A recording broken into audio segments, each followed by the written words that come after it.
Сайн уу Future Japan Япон удаж төвийн подкастын ээлжид дугаар маань эхлэхэд бэлэн боллоо. За өнөөдөр та хэдийн харж байгаачлан зочинтой дугаар байгаа.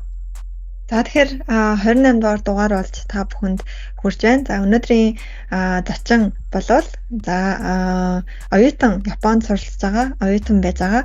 За тэгэхээр өөрийгөө манай оюутан маань сонсогч нартаа танилцуулахгүй юу? За сайн байцгаана уу. Ингээд юуны юмд та хоёртаа энэ өдрийн мэндийг хүргэе. За тэгээд намайг урьж оролцуулж байгаад бас баярлалаа гэж хэлмээр байна. За тэгээд энэ хүү подкастыг сонсож байгаа сонсогч та бүхэндээ бас энэ өдрийн мэндийг хүргье. За миний бие Бацаахны бүрэн тогтох гэдэг Япон улсад ирээд одоо 2 жил болж байна. Япон хэлний сургуулиар ирж байсан. Тэгээд одоо ингээд эх жилийн 3 сар төгсөх ийм Япон хэлний оюутан хүн байна.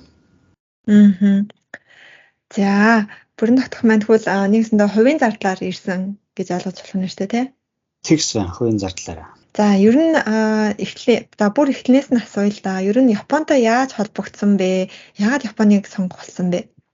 Анх бол яг Япон гэдэг улсыг нэг тийм зорих сонирхолж гэх юм уу ер нь бодож исэн тийм бодол байгаагүй л дээ. Тэгээд яг юунаас болоод Япон гэдэг оронтой холбогдчихваа гин готл. Их сургуульд байхдаа манай би их цэцэг олуулсан сургуулийн төгсөгчлөлтөө. Тэгээд манай сургуулиас манай супер студент гэдэг нэг тэтгэлэгт тэмцээн нэлийн том тэмцээн зохион байгуулагддаг байсан. Нэгдүгээр байр нь Америкийн нэгдсэн улс руу явуулдаг. За хоёрдугаар байрт нь болохоор Япон руу явуулдаг. Гуравдугаар байр нь болохоор Солонгос руу явуулдаг. Тэгээд ингээд явуулахдаа болохоор Америк руу болохоор нэг хүн явуулчихж байгаа. Япон руу болохоор 2 хүн. Солонгос руу болохоор 6-7 гэдэг бас нэлээд ингээд олон оюутнууд нөгөө оролцож байгаа тэмцээнээсээ шалгаруулад явуулдаг. Тийм байсан. За тэгээд тэр тэмцээнд оролцож явсаар финалийн шат болсон чинь за миний би одоо нөгөө яг Японы Кёто хот руу одоо суралцах тийм эрхийн бичиг эзэн болж исэн. Тэгээд 1 жилийн хугацаанд Кёто Гакуэн Дайгаку гэдэг сургуульд одоо нөгөө танилцах маягаар суралцаад тэгээд нутаг буцаад нөгөө яг сургуульд очиж суралцаад төгсөж исэн. За тэгээд ерөнхийдөө юунд Монголд их сургуулаа төгсөөд за тэгээд дараа нь Японд хэлний бэлтгэлээр ирсэн байх нь шүү дээ, тий? Тэгсэн сургуулаа төгсчүүд нэг 2 жил гарan тэгээд наашаа явах цаг маань боллоо гэж бодсны үндсэн дээр тэгээд наашаа явах нь удаа бэлдэж эхэлсэн дээ. Тэр бэлдсэн анх эхлээд яаж бэлдсэн бэ? Одоо жишээл Монголоос нэг сонсож байгаа хүүхдээ байна л да, тий? Сая одоо жишээл их сургуулаа юм уу 12 жилээ төгсчихсөн. За тэгээд Япон руу ерөнхийдөө суралцъя гэж бодож байгаа. Тэгэхээр одоо сургуулаа яаж хаах вэ? Чиний хувьд одоо яг яаж одоо энд сургуулаа одоо олж бичиг баримтаа яаж бүрдүүлж ирсэн бэ анх? Би болохоор их сургуулаа төгсчөөд яг нөгөө ажиллаж байсан 2 жилийнхаа хугацаанд бас зүгээр байгаагүй л дээ. Наашаа нөгөө Япон хэлний сургуулиуд ямар сургуулиуд байна? Би бэлэн өөрийнхөө зардлаар явах уу? Нэг бол сонингийн тэтгэлгийн хөтөлбөрөөр явах уу? Тийм ээ. Тэгээд яг нэлийн судалсан л та бас нэг айх судалсан ч юм байхгүй. Тэгээд тодорхой хэмжээнд судалсан. За тэгээд нөгөө манай Монголд чинь нэг Японд суралццгаа гэсэн нэг үзэсгэлэн яармаг гэж юм болоод байдаг гэсэн. Тэнд 2 жилийн хугацаанд ажиллаж байгаа хугацаанд яг болсон нэг 2 удаагийнх дээр нь очиж танилцчихсэн. Тэгээд яг энэ нөгөө Японоос очиж байгаа сургуулиудын мэдээллийг нь аваад тэгээд өөрөө бас нөгөө иржсэн хүн болохоор чинь юугаар онлайнаар бас мэдээллүүдийг хараад те сургуулиудын байршил ямар хуу сургууль байна гэдэг тэр энэ байршлуудыг нэлээд судалж байгаа. Тэгээд 2 жилийн дараагаас яг энэ одоо суралцж байгаа энэ сургуулаа. За энэ сургууль ер нь зүгээр юм байна. Хотын төлөө тэгээд одоо нөгөө төлбөр мөнгөний хувьд бас боломжийн болчих юм байна те.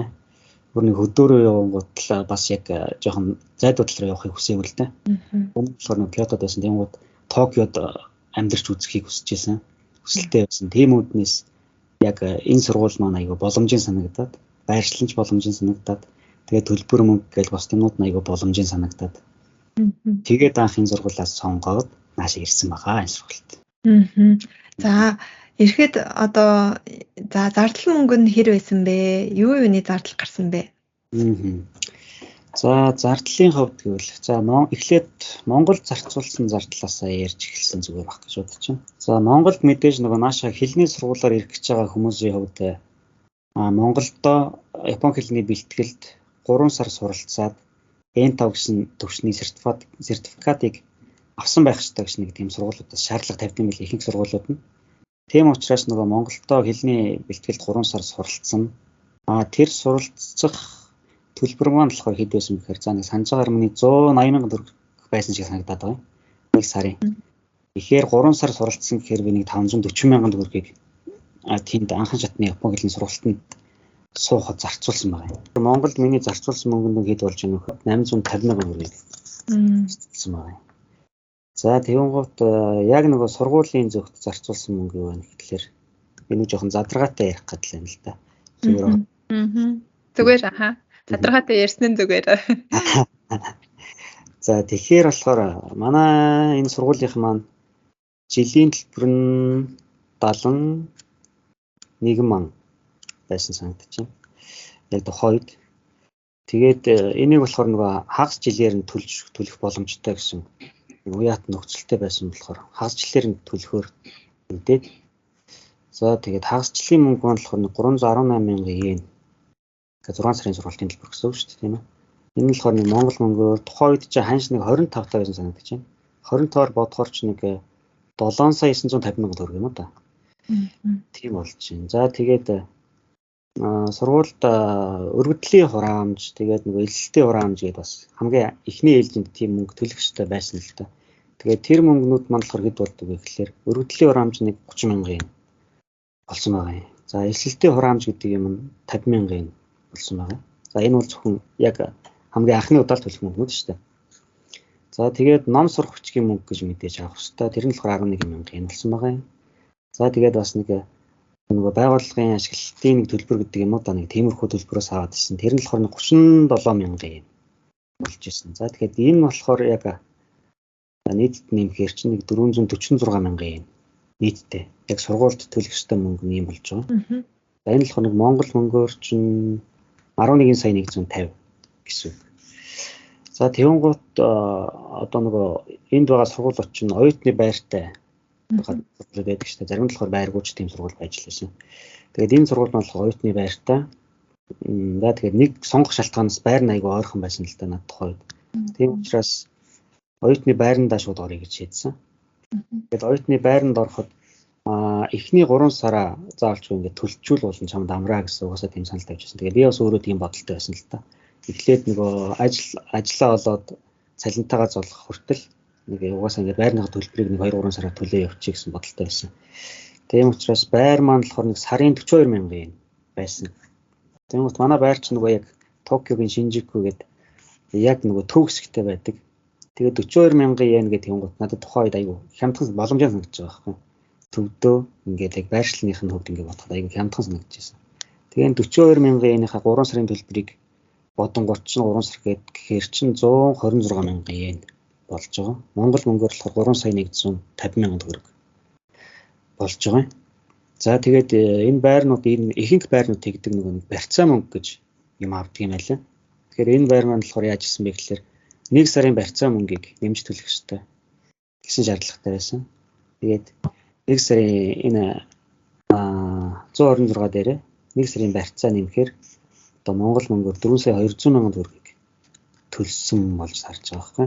За тэгээд ингээд байрны төлбөр энэ сургуультай төлж байгаа төлбөр маань нийлээд 626,500 йен нэг төлсөн байгаа юм.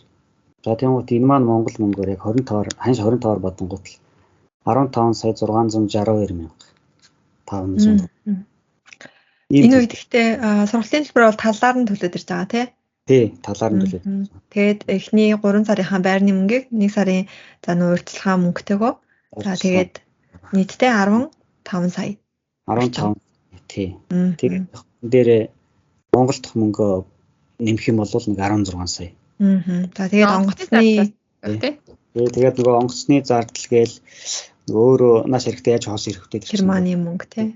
Тий, Германы мөнгө төгрөг гэж бодонгууд 7 сая боломжтой болж яг миний зарцуулж ирсэн мөнгөд бол яг ийм болсон байна. Тэгээд үлдсэн 6 сарын сургалтын төлбөр нь ойролцоогоор хэр хугацааны дараа сургуулинд хэмжилж ирэх үү? Үлдсэн 6 сарынхаа тий. Үлдсэн 6 сарынх нь 6 сүүлийн сард л ирж байсан л да надад. Зөв 5 сар болоод Японд ирснээс 5 сар орсон болсны дараа гэсэн үг шүү дээ. Миний Бүрнегийн хувьд болохоор тэр үлдсэн хагсын төлбөрөө ирээд цагийн ажил хийгээд өөрөө төлж чадсан уу? Хэрвээ нууц шалвал гэрээсээ аль эсвэл авч чадсан уу? Ямархуу байсан бэ тэр талаар? Тий, ирээд яг нөгөө ажилд ортол 1 сарын хугацаа зарцуулсан л да. Угаасаа нөгөө өөрөө тийм бодолтойс эхний 1 сарын амжсан шууд ингээд ажилгээд орлоо. 1 сарын хугацаанд ингээд жоохон агаарт нь тасангаа. Бонч нөгөө харьцангуй нэг жоохон бөхчмдөө нэг тийм пункс агаартай байдаг шүү дээ. Тийм үднээс 1 сарын хугацаанд ямар ч байсан өөрөө ажиллаад 1 сарын хугацаанд ажил хийхгүй гэж тооцсон үднээс ирж байсан. Тэгээд яг 1 сарын дараа нас эхлээд ажилдаа ороод эхэлчихсэн л та. Тэгээд дараагийн төлбөр төр бол яг өөрөөсөө яг 50% гаргаад л ар гэрээс байгуулад авч яасан. Яг нэг тухайд яг ингээд өөрөө 100% төлжийн гутал би яг цаанаа нөгөө яг зарцуулах мөнгө маань ингээд маш бага хэмжээнд очиж байсан байхгүй. Дараагийн нөгөө цалинтайгаа зулгатал. Тэгээд би ажиллаа яг тийм 28 цаг хүртэл шахаж хийдэг байсан л та. Анхнаасаа жоох нэг 24-5 цагт ч юм уу те. Дээдлэг 20 цаг л хийгээдсэн л та. Тэгээд тийм үднээс яг сургалтын төлбөр яг ингээд тухайд ингээд бүгдийн төлөхөр байгаа юм л та. Яг чадчихлаа. Тэнгуут л нөгөө цаана дахиад дараа цар хүртэл ингээд зарцуулах мөнгө болчихсон шүү дээ. Тийм үднээс ар гэдсэн. Тэгээд нөгөө 50% мөнгө гаргуул авчихсан л та. Чиний хувьд ер нь юу гэж одоо бодогдож байна? Оюутнууд те зарим нь магадгүй ингээд юугээ төлбөр одоо бүх байр одоо утас унаа хоол гэх те бүх юмаа өөрөө ингээд төлөө явнаа гэдээ бас Монголоос одоо эрх зүйчдод бодож яж магадгүй. За тэрний хувьд одоо хэр боломжтой байдیں۔ Альсвал ингээд цамшиг те талыг нь гэрээсээ аваад альсвал бүр ингээд сургалтын төлбөрөө тэр чигээр нь гэрээсээ аваад явсан илүү дээр юм уу? Ер нь ингээд хичээлээ бас давхар хийх хэрэгтэй байгаа штэ те. Тэгэхээр ер нь яг өөрөө 100% ингээд бүх юмаа төлөөд явах боломжтой байд юм уу? Ер нь ямар байд юм бэ? Яг нөгөө зарим хүмүүсийн ар гэрийнх нь байдал тийм 100% төлбөрийн төлөөд явах боломжтой хүмүүс бол төлөө явчихдаг юм байлаа. Гэхдээ яг нөгөө хувь суралцж байгаа хүүхэд маань яг зорилго юу вэ те? Би ингээд төлбөр төлөхгүй юм чинь. Би ингээд мөнгөө яаж зарцуулсан болно шүү дээ. Зөвөр нэг хамаагүй өрн таран хийгээ явдаг тийм хүмүүс бас байна. Тэгэхгүй яг ингээд өөрөө гэсэн зорилготой цалингаа ингээд цаашаа хураадаг цаашдынхаа сургалтын төлбөр одоо хэрвээ 12-оо төгсөөд ирж байгаа хүүхдүүд л цаашаа их сургуульд сурах гэсэн юутай зорилготой ирж байгаа шүү дээ мэдээж те. Тийм учраас нөгөө дараагийн их сургуулийн төлбөрийг олох хэрэгтэй гэсэн тийм. Яг мундаг бас дүүнер байна л да. Ингээд л гадуур ингээд зөндөө ажиллаад уулзаад явангууд л уугаа ингээд би яг төлбөрөө бол аав ээжээр ингээд төлөвлөждөг. Гэхдээ би дараа нь ингээд их сургуульд орох сонирхолтой байгаа.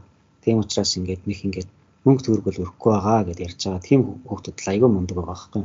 Тэгээд мөнгөө хоригдлуулаад дараагийн сургалтын төлбөрөө цуглуулад явж байгаа байхгүй. Тэгээд нэг бусд нь болохоор бол яг гээл нэг сайхан дуртай юм аваад л дуртай газар руугаа явах газар руугаа яваад л мөнгөө зүгээр ингээд л цааш нөгөө хадгаламж хийх юм байхгүй. Тэгээ өөрөө явчихдаг хүмүүс байна л да.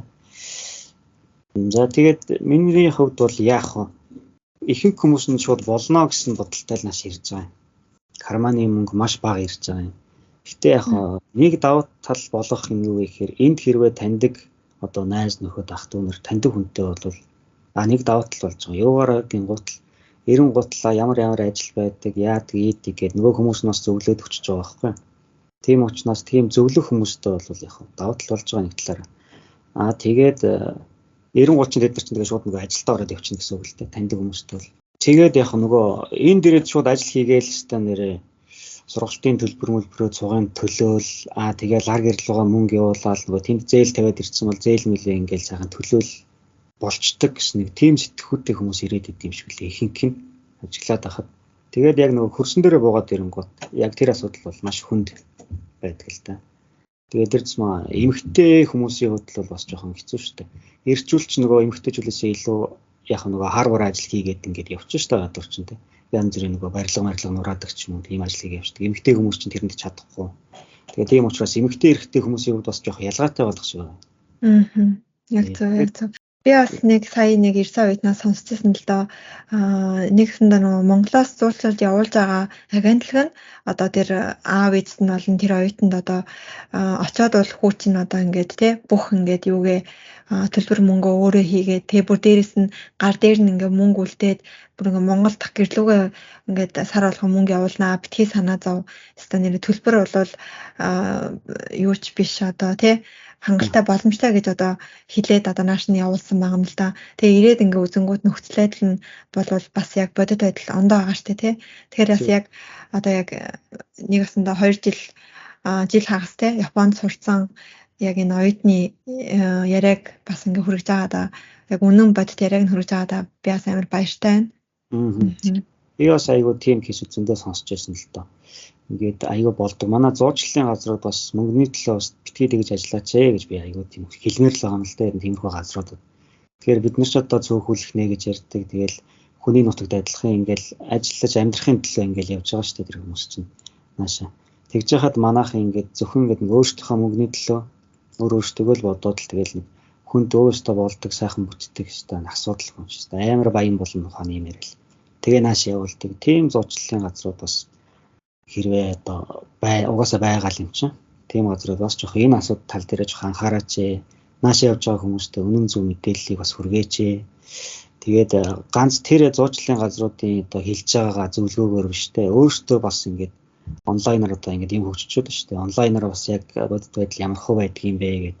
Наашаа одоо энд байж байгаа хүмүүс л ингээд таньдаг хүн байдаг бол тэр хүмүүсээс асуудаг ч юм уу те. За танихгүй байдаг юм бол одоо ингээд онлайнаар чинь Facebook group энтер гэж зөндөл юм байгаа ш. Тэндээс яг ингээд тодорхой нэг юм байгаамаа гэд нэг асуугаад бичдэг ч юм уу те. Тиймэрхүү зөвлөгөө ингээд өөрсдийн санаачлалаас хэрэгтэй болчиход байгаа маа. Тийм учраас даан ганц тэр нэг зуучлалын газрын яг нэг тэр тэгдэг ингэдэг гэдэл нэг айгүй нэг тийм гоё ингээд хөөргөж хэлж байгаа тэр ярианд нь бас авталгүй ингээд өөрсдөө бас нэг жоохон санаачлал гаргасан зүгээр байхаа л гэж хэлмээр байгаа юм.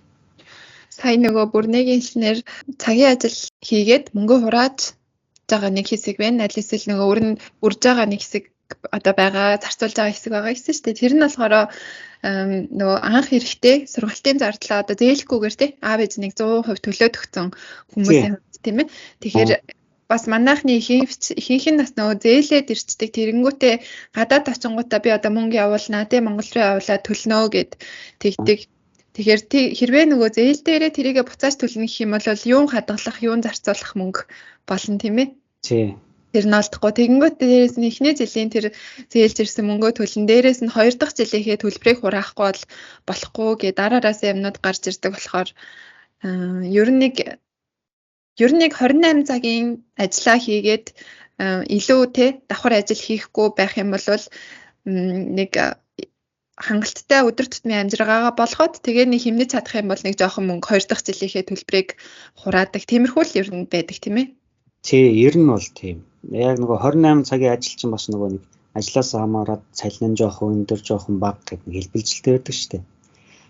Тэгээд нөгөө яг хоо цалин өндөр нэг жоохон жишээлбэл нөгөө Ямато гэж шуудангийн газар байгаа шүү дээ энд тий. Тэр бол яг нөгөө цалин арай одоо бол нэг 1300 таа болсон билээ. Өдрийн цаг нь шөнийн цаг нь 1500 таа. Тэгээд хол байх юм бол 1600 мөргөн зүгээр. Яг хоо тиймэрхүү газруудад ингээд ажиллаж чадах юм бол 28 цагаа ингээд яагаад ажиллахад бол жоохон нэг өндөр болохоор ч тэнд чинь бас зарцуулагдах, цаашаа нэг хураагдах боломжтой мөнгө нэг жоохон тодорхой хэмжээнд ихсэж байгаа юм л та. Түүнээс яг нөгөө нэг цагийн сэнгийн 1000 yen ч юм уу 1050 yen ч юм уу тэд нар ингээд тийм газрууд ингээд 28 цагаараа яг ажиллах юм бол бас ингээд яг л юмдаа тулгаал зарцуулагдаад дуусна. Тийм учраас нөгөө эхнээс айгүй нэг тийм тооцоотой байх хэрэгтэй юм шиг надад санагдсан.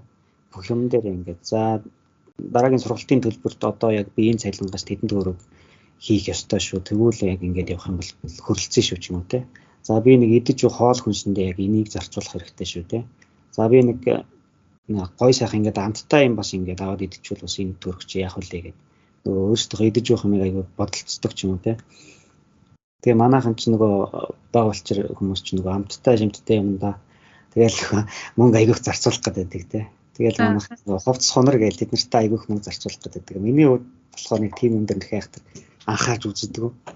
Тэгээд тий. Байрны мөнгө одоо энэ хувийн зардлаар ирсэн та хэд шиг оюутнууд байрны мөнгөө, тог усны мөнгөө тий хэрвээ дотор харин амьдарсан ч гадуур амьдарсан ч төлдөг. Тэгээд хэрвээ нөгөө сонингийн оюутан байх юм бол цаанаасаа байран цаанаасаа эднэр байдаг л та. Тэгээд нэг энэний өмнөх одоо нөгөө яагаад хэлний сургууль сонгосон гэдэг дээрээс лавлаж асуухад сонин өөр юмнуудаас судалсан гэсэн шүү дээ тий. Тэгээд хэлний одоо ийм хувийн зардлаар ирэх аргыг сонгосон шалтгаанаа дахиад одоо тодруулаад яривал одоо нөгөө жишээлбэл сонин бол нөгөө шөнийн цагаар сонин тараадаг учраас хичээлдээ анхаарч чадахгүй гэдэг юм уу? Аль эсвэл нөгөө үнэхээр мөнгө анханасаа гарах зардал нь сонингийнх нь арай бага байдаг болохоор сонинг сонгосон ч юм уу те хүмүүсийн шалтгаан янз бүр байдаг. Тэ чиний хувьд болохоор яагаад яг хэлний хувийн зардлаар сурахыг сонгож ирсэн бэ? Би бас анх сонинг айгуу тэгж сонирхч байсан л та. Тэгээд судлаад үзээд одоо энд байгаа нөгөө ганц хоёр хүмүүстэй холбогдож асууж үзчихсэн л та. Ер нь өөрөө чи ажиллаж байгаа над газар чи ямар хөө газар байдаг юм бэ? Сонингийн ажил гэдэг ажил яг ямар хөө ажил байна вэ гэд.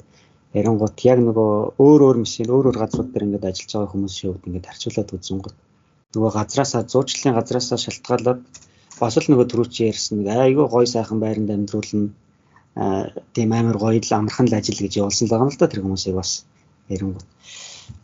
Тэгээд яг тэр нь болохоор нөгөө шүний ээлжтэй давхар өдрөө ээлжтэй. Тэгэл яг нөгөө сонингийнхаа ажилд яваал өглөөний ганц 2 цаг унтаал тэгэл өглөөний хичээлдээ яваал хичээлээ тараал нөгөө дахиад дараалтаа хийдэг. Тэгээд яг зүгээр нэг ийм хайрцагт байгаад байсан байхгүй юу? Яг сонингоор ирэхээр яг нэг ийм нэг хайрцагтай яг тийм дотроо л ингээл явууллаа. Төгсөлтөө.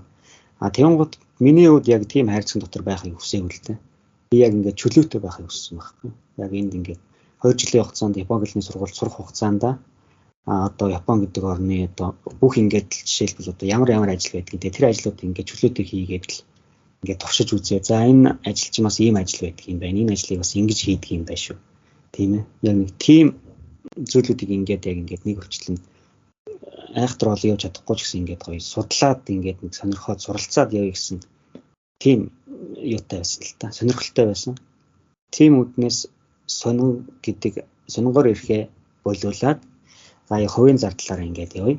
За тэгээд өөрөө ингээд санхүүгийн асуудлаа хяналттай ингээд явуучих юм бол ингээд өөрөө ажиллаад төлбөрөө төлчин хажуугаар нь ингээд ийш тийш явахтаа ч чөлөөтэй амар те ингээд нэг аялаа зугаалаад нэг газар үздэг ч юм.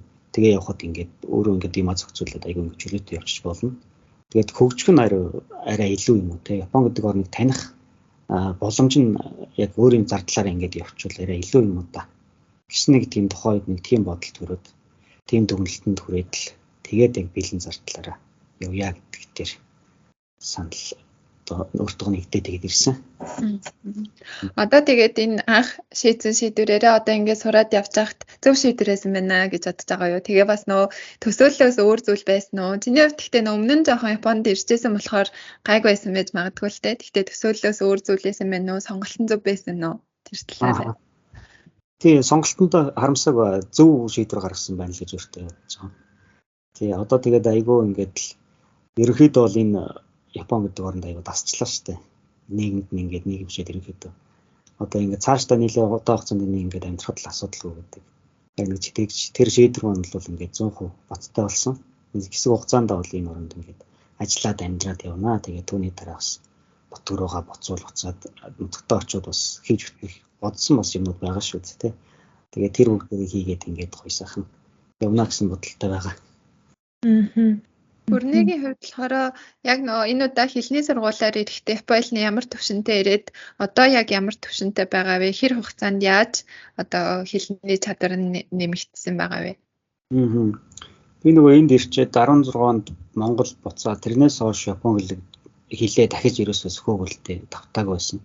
Тэгээд яг нөгөө сургуулаа төгсчөөд 2 жил ажиллаад тэгээд за ирнэ явъя гэснээс хойш дахиад нэг сэргээ гэдэг.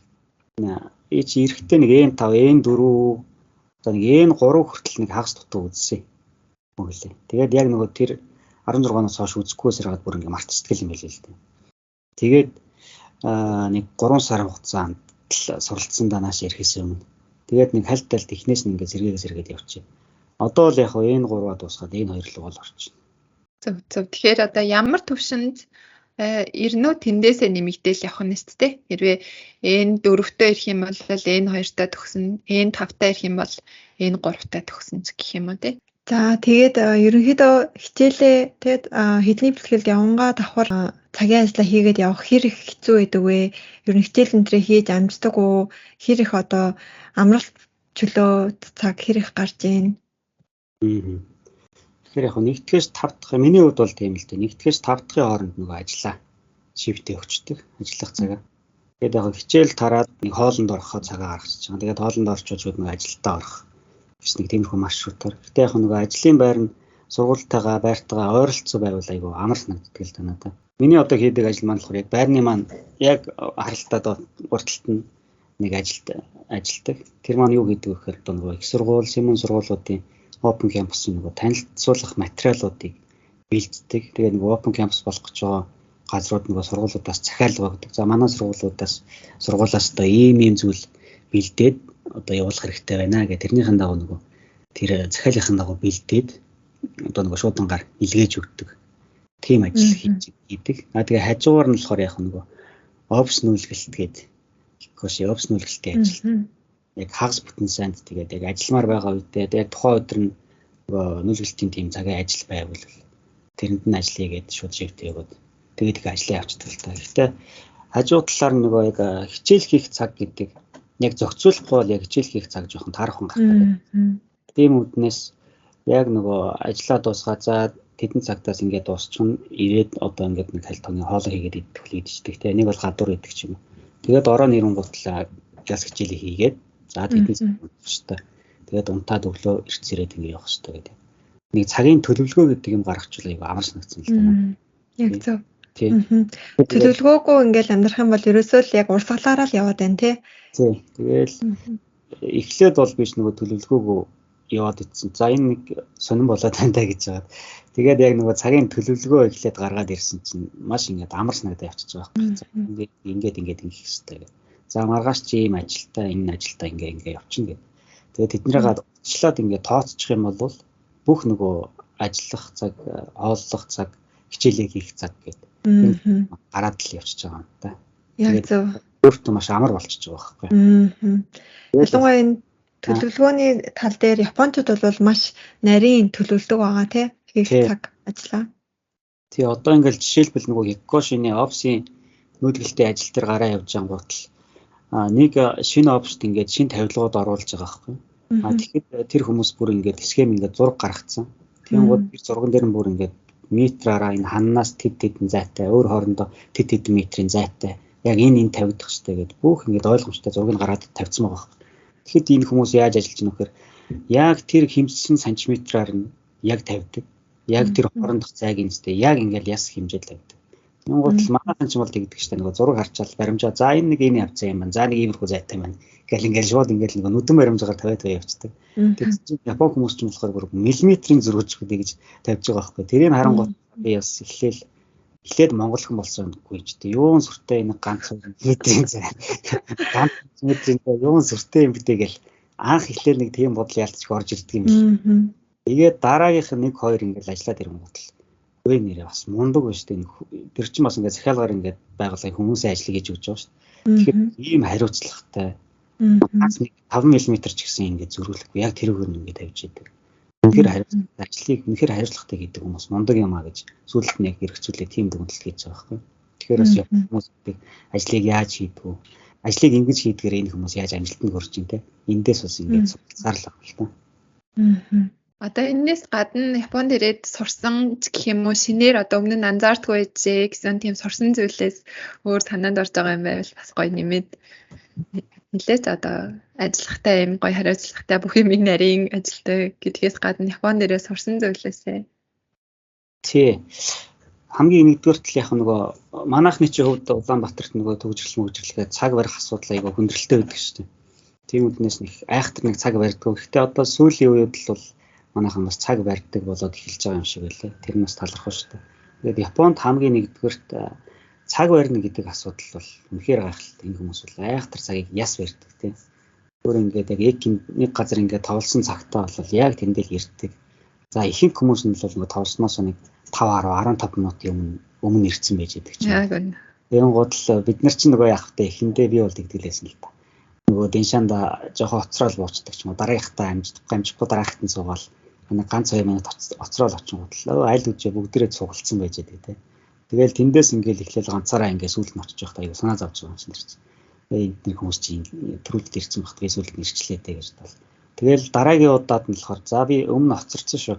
Одоо нэг 5 минутын өмнө юу очие даа гэл. Тэгээ 5 минутын юу очингууд л нөгөө хүмүүс чинь бүгдээр ирсэн байгаад байдаг. Ямар сан юм бэ гэж. Тэгэл дараагийн удаан за тэгвэл 5 юм чинь за 10 болгоод үзье л та. За 10 минутын өмнө очие гээл тэнгууд л бас л ихэнх нь ирсэн байж байгаа. Тэгээд ингээ та нар яг ингээд хэдэн минутын өмнө энэ цагаас хэдэн минут ихэнх нь ингээд 15 минутын өмнө ирдгээ тэгээ ингээд хийж идгээ гэдэг ч байгаа. Тийм бот яагаад 15 юм бэ гэдэг юм бол ингээд угаасаа нөгөө замд нэг янз бүрийн болж магадгүй нөгөө диншаа миншаа зогсох ч юм уу те. Тэгвэл нөгөө диншаагаа солиод өөрсөнгээр ингээд солиод явах цаг хугацаа гарахгүй гэдэг үүднээс болгоомжлсон үүднээс заавалч ингээд нэг өмнө ирдгээ гэдэг нэг тухайн үед нэг ажиллаж байсан нэг тийм айгүй тийм ясааши ийдэг тийм хүмүүс байсан л та. Тэгээд тэр хүмүүс надад айгүй их юм зааж хэлж өгч байсан. Тэгээ ингээд Японд бас ингээд айгүй тийм ослол тэгээд галт тэрэгний ослол юм гардаг. Тэгээд зогсох, хүлээгдэх, нэг бол бүр явхаа байх. Тийм үүднээс одоо ингээд үйлчлүүлэгчийнхаа ингээд ажлыг нь одоо салгардуулахтай хугацаа алдах ийм асуудал үүсдэг учраас бид нар тэн дээр ингээд хариуцлагатай байх хэрэгтэй. Тийм үүднээс ядаж нэг 10-15 минутын өмнө ингээд тийм зайг гаргаад эндээ ингээд ирсэн байж байгаа. Тэгээд чинь нөгөө цаанаа очиод бас ингээд хүлээж байгаа байхгүй. Бүр ингээд яг ясан дээр нөгөө ажил эхлэхээс бараг 1 цагийн өмнө очиж байгаа байхгүй. Тэгээд тэнгуут л болцсон газараасаа цаашаа яваад яг нөгөө ажиллах газар дээр очингууд тэндээ очиод 30 минут гарan хүлээдэг байхгүй. Тэгээд юмаа ингээд шалгаад за одоо юу хийх үү гэдгээ нөгөө цаад океоксонтойгоо ярилцаад за юм байна. Тэгээд нөгөө бид нарыг нөгөө ахалж байгаа хүмүүс маань биднэрт ингээд нэг өршлөн за ингээд ийм юм ингээд хийх юм байна. Одоо ийм баг туваагдаад ингээд ажиллацгаан шүү. Гэт ингээд нэг заавартай маш юмыг ингээд маш ингээд нэг хянуур ингээд хийдэг. Тэр зан айгүй нэг тийм таалагддаг. Тэгээд яг манайхан ч нөгөө ажил хийн гутал за ийм юм хийх юм байна штэ хэдүүлээ галс хийгээд штэ галс дуусчих гээл нэг. Маш нэг тийм амралт байхгүй. Тэгэл галцуулаад штэ галс харьяа гэдэг нэг тиймэрхүү хандлагатай байдаг штэ манайхан. Чи нөгөө Япон хүмүүс ч яг тийм байхгүй. Дунд нь заавалчгүй нэг 2 удаагийн нөгөө нэг богино нэг 15 минут 15 минутын завсарлага авдаг. За дунд нь нөгөө цайны цаг гэдэг 1 цагийн завсарлага авдаг.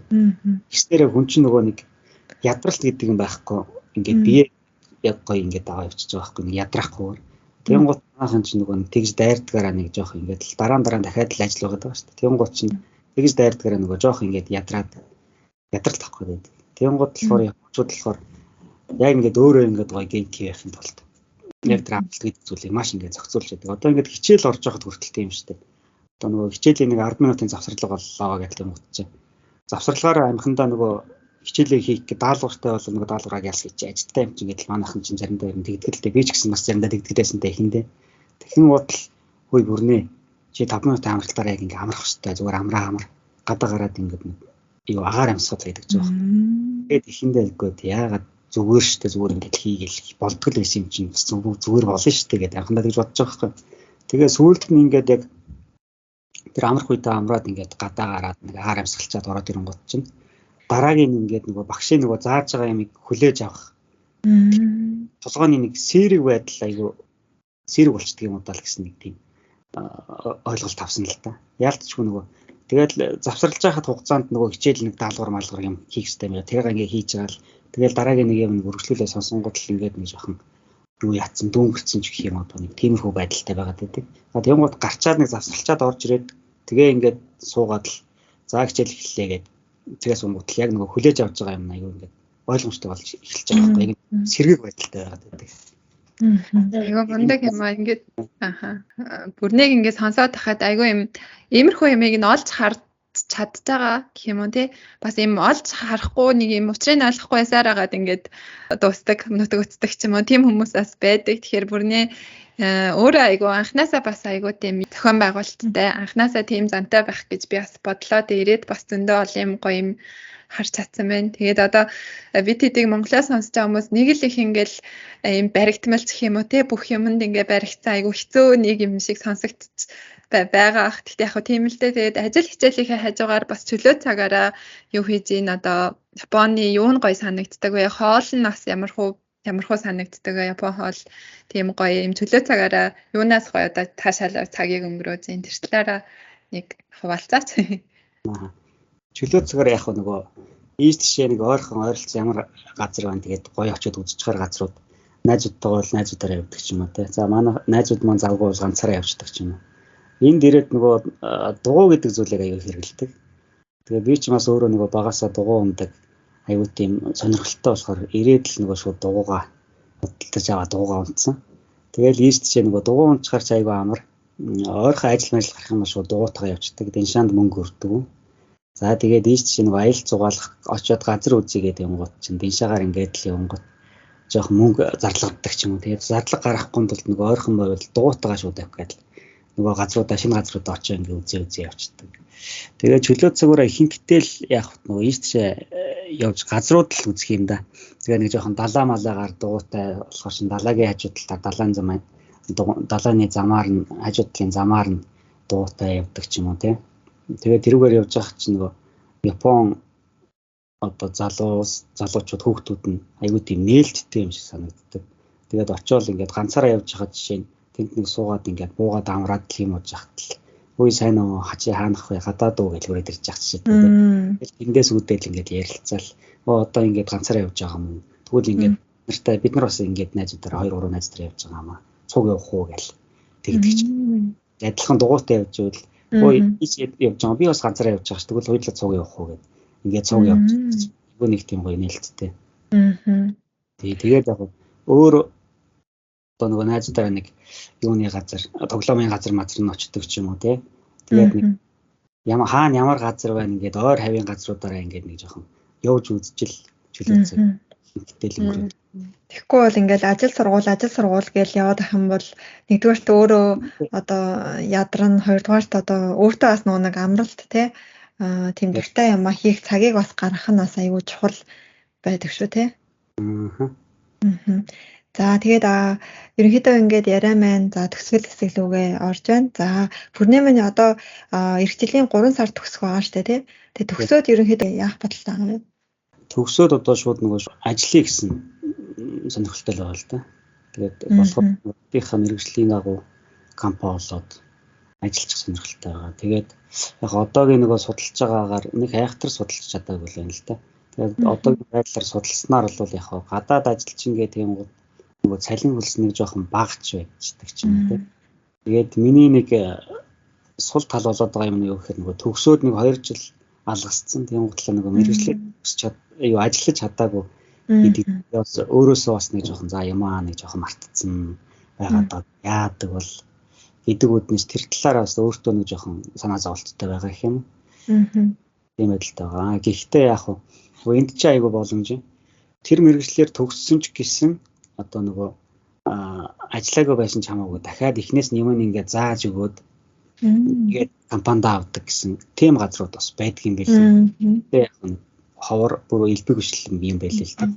Тийм бас нэг 2 3 газар өнөөдөр хүртэл нэг таарлцсан. Тэгээд яг холбогдоод нэг юу яагаад үтсэн л дээ. Тэгээд нөгөө рекшо явуулаад. Тэгээд яг нөгөө байршил нь жоохон төвөөсөө зайд өгөх юм да. Осака тал руу болчих. Тэгээд амхандаа би бас энэ аваараа ойролцоо болвол зүгээр шнэ. Тийм учраас нэгэсэндээ би чинь нэг аягүй нэг тийм 50 төрлийн л хүн л дээ. Нэс за жоохон байж байгаа арандаа дахин компани гарчлал ирэндээ гэл ингээд 50 тэгэл байждаг. Тийм л байна. Тэгжэл юм бүтэндээ гэж. За цаашдаа одоо хэрвээ Японд одоо хэлний бэлтгэлээр За хувийн зарлаараа ирье суралцъя гэж бодож байгаа хүмүүс яг одоо бид гурийн подкастыг сонсоод байж байгаах. За тэгэхээр чиний хувийн зүгээс гэх юм бол юуг одоо хамгийн их захиж хэлмээр байна. За тэгээ энэ асуултаараа энэ удаагийнхаа подкастыг ерөнхийдөө дуусгая гэж бодож байна.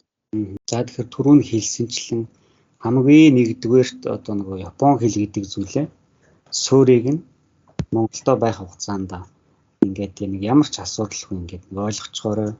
Япон хэл чинь нөгөө манайх шиг нэг ганцхан нэг роможи үсэг байхгүй шүү дээ. Чинь нөгөө хирагана, катакана гэдэг хоёр тусдаа дээрээс нэмэгдээд ханз гэдэг зүйл ороод ирж байгаа. Би ханзыг анх харчаад энэ одоо юу бахан зураг вэ гэж бодчихсон. Энэ одоо ямар төвхтэй яа дий байж одоо юу юм бэ гэж бодсон. Тэгээд бас ханз нь бас хэд хэдэн дуудлагатай тий. Хэд хэдэн дуудлагатай. Гэхдээ хятад хэлний хажууд л бол Япон хэл ханз дуудлага бол маш амархан санагдсан. Би бас нэг хэсэг хугацаанд хятад хэлийг жоохон сонирхож судалжлаасан л та. Тэгээд ингээд түүний дараа ингээд яг Япон хэл рүү ингээд ороод ирсэн чинь өөд Япон хэл чинь хятад хэлийг бодох юм бол өөр амархан юм биш үү? Энэ ханз дуудлага өөр амархан юм биш үү? гэж боддогдчихсэн. За тэгээд одоо энэ подкастыг сонсож байгаа нааша Япон орн руу суралцахаар зорж байгаа одоо найз нөхөд байдаг юм уу, дүүнэр байдаг юм уу? Та бүхэн маань эхний ээлжинд Япон хэл гэдэг зүйлийнхаа суурь үндсийг маш сайн тавиад ирээрээ. Боломжтой бол дахиад дээшээ нэг жоохон судалчаарай. Тэгээд энд ирэхэд нэг хүнтэй ингээд нэг ойлголцоод ярьцдаг тийм. Юу хэлэх гээд байгаагаа илэрхийлждэг. Хүний ярьж байгаа юмыг за энэ чинь ийм хэлж ин да гэдэг нэг ойлгочдөг. Тийм байх юм бол ирээд суралцаад цаашаа ингээд одоо нэг зорилгонд чинь одоо улам илүү хэлбэр болно шүү дээ гэж хэлмээр байна. Тэгэхээр гол нь цаг хугацаа гэдэг зүйлийг л хэлмээр байгаа. Тэнд Монголдо ингээд сураад ирчих юм бол энд ингээд хугацаа алдахгүй гэл сургуультай нэг жил ахсан хугацаанд сураад төгсчих боломжтой тий. Заавалчгүй нэг 2 жил гэдэг шаардлага байхгүй юм билээ. Гэхдээ миний хувьд бол 2 жилийг сонгоод ирсэн. Гэрээгээ байгуулсан байсан учраас ингээд 2 жилээрээ дуусгаад тэгээд ингээд цаашаа ажиллаад явна гэсэн зорилготой. Тэгээ яг тэрийн хадагуу ингээд явж байгаа. Тэгээ тийм болохоор та нар маань гол нь хамгийн нэгдүгээрт хэлгээд ойлгоцгоорой. Хэлнийхээ суурь үндсийг сайн тавиарай л гэж захимаар байна. За хоёрдугаарт нь болохоор за яг ямар хуур амьсгалтай ямар газар байдгийг бэ гэдгийг бас тодорхой хэмжээнд судлаарай, хөнтнөөс сураглаарай. Яг над чиг ирсэн гутлаа энэ чи юу савнд байгаа зүйл гэж. Тиймэрхүү асуудлыг үүсгээрэй гэж. Тэгээд ажлууд нэр нь ямар хөө ажил байдгийг те. За эрэгтэй эмэгтэй хүмүүс түрүүнд хэлсэн ялгаатай байдаг шүү гэж те. Ирчүүлийн хувьд бол арай гайгүй те хар бор ажил хийгээ явчихна. За эмэгтэй хүмүүсийн хувьд нэг хар бор ажил хийх гэж айгүй хэцүү шттэ хүнд шттэ. Одоо ингээл нэг барилга нураагаад яваад талтай юм шүү. Хэцүү шттэ эмэгтэй хүн чинь те. Тийм учраас эрэгтэй эмэгтэй ингээд тус бүрийн хувьд ингээд эмэгтэйжүүл нь ингээд ямар шүү байдаг юм бол гээд эрхээсээ өмнө бас нэг тодорхой хэмжээний судалгаа хийчихээрээ. Тэр нь тэр шүү. Тэнгууд ингээд юу гооч мэдгүй за очиод ямар ч гэсэн ажилт хийгээл за болчих. Битгий нэг тийм сэтгхүүтэйгээ ирээрээ. Тийм учраас та нар маань таньж мэддэг хүн байвал тэр хүмүүсээс асуу. Байхгүй бол одоо нэг онлайнаар судал ажил төрөл яа гэдгийг ямар шүү төрлийн одоо ажлууд байдгийг те хийх боломжтой ажил юу байна эндээс миний хувьд би ямар ажлыг хийж чадхаараа юм ч юм уу те. Тэр зүйлээ ингээд суралцаад за нэг Японд очиод нэг за нэг тиймэрхүү юм байшгүй гэсэн нэг юм хар зураг гаргаад ирчих. Өөртөө аюу амар байдаг шүү. Тийм учраас та бүхэн эхний ээлжинд нэг энэ зүйлүүдийг яг ингээд ягштал ингээд нэг биелүүлээд ирсэн байхад цаашаа явах чинь асуудалгүй байхаа л гэж хэлдэг. За тэгээ өнөөдөр цаг заваа тий гарган одоо цааш ирэх байгаа за кохай гэж ярьдаг штэ тий эхнэр ирэх гэж буй оюутнуудаа ингээд өөрсдийнхөө туршлагаас хуваалцсан бүрнээдээ маш их баярлалаа. Тэгээд цаашдынх нь бас тий хүссэн ажилдаа ороод цаашаага олон дүүнертэй хэлхэр дуурайлан болоод яваарэ гэж амжилт хүсье. За тэгээд дараагийнхаа дугаар хүртлээ түр баяртай. Дуусчлан сонсон та бүхэндээ их баярлалаа. Тэгээд манай бүрнээс асуух юм байвал бас асуугаарай. Комментээр бичээрэй. Комментээр бичээрэй. За зөвлөхөр байвал за зөвлөнөөч. Баярлалаа. Баяртай. Баяртай.